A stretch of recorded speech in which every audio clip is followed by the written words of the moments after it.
الكتاب إلا من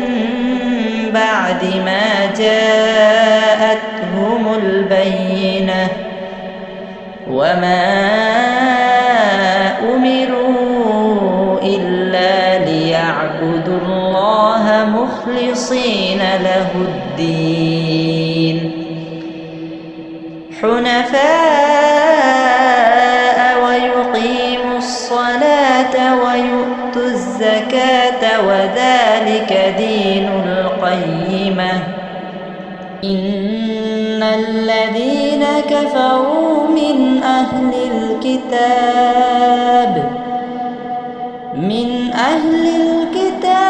والمشركين في نار جهنم خالدين فيها